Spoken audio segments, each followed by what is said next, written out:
যারা কিলার জেনারেল আছে তারা এই দেশের শত্রু, তারা এই জাতীয় শত্রু, তাদেরকে বিচারের আওতায় নিয়ে আসতে হবে। কিন্তু আজকে দুর্ভাগ্যের বিষয়, আজকে আমরা দেখতে পাচ্ছি এই কিলার জেনারেলদেরকে তাদেরকে এসি প্রিজন ভ্যান করে নিয়ে আসা হচ্ছে, তাদেরকে যেখানে রাখা হচ্ছে সেখানে তাদেরকে এসির ব্যবস্থা করা হচ্ছে। এটা পুরো জাতির জন্য লজ্জা।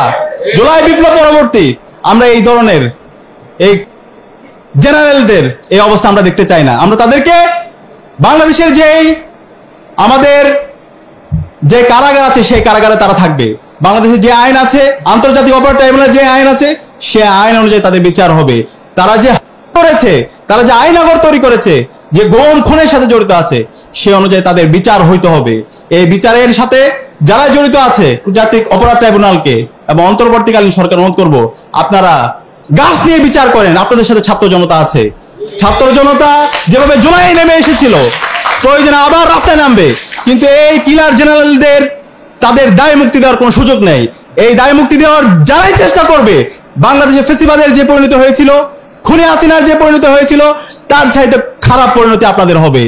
আমরা যারা আবু সাইদের উত্তরসূরিরা, শহীদ ওয়াসিম, শহীদ আলী রায়হানের উত্তরসূরিরা আছি, আমরা ঘুমিয়ে যাইনি। আমরা আমাদের প্রতিবাদ প্রতিরোধ জারি রাখবো।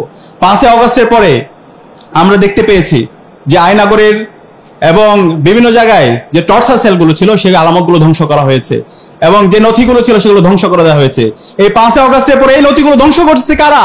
কারা আয়নাগরগুলোকে ধ্বংস করেছে? তাদেরকে খুঁজে বের করতে হবে।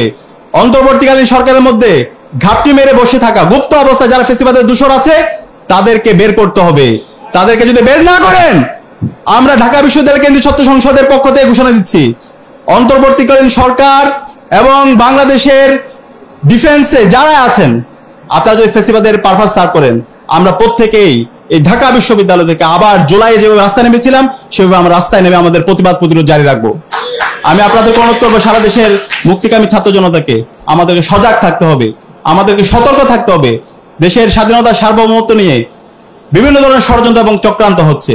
সেই ষড়যন্ত্র এবং চক্রান্তকে রুখে দেওয়ার জন্য আমাদের লড়াই জারি রাখতে হবে।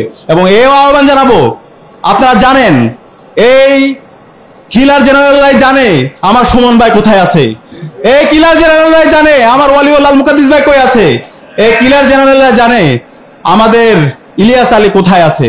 দ্রুত সময়ের মধ্যে আমাদের সকল গুমকৃত ভাইদেরকে আমাদের মাঝে ফিরে দিতে হবে, না হলে আমরা আবার রাস্তায় নেমে আমাদের এই ভাইদের মুক্তির আন্দোলনে আমরা রাস্তায় নামবো এবং এই পরিণতি আপনাদের খারাপের দিকে নিয়ে যাবে। আমি সবাইকে অনুরোধ করব, আমাদের এখনই সময় ঐক্যবদ্ধভাবে এই ফেসিবাদের বিরুদ্ধে, এই খুনি হাসিনার বিরুদ্ধে এবং এই কিলার জেনারেলদের বিরুদ্ধে আমাদের লড়াই সংগ্রাম আমাদের জারি রাখতে হবে।